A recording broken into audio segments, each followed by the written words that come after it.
Alright guys, so this I got at the local store here, Superstore, and this was wrapped in some plastic wrap, and I think this is passion fruit. So let's open this up.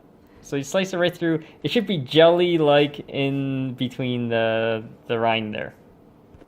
Okay, so I actually opened it up, and it's definitely passion fruit. So the way they store it is not a good way of storing it. So they wrap it in saran wrap, but this is supposed to be hard as a rock on the outer casing. But I think they didn't want it to dry up, and they broke the stem off. So if you ever go to the grocery store and you see it like that, just be aware that it's probably passion fruit.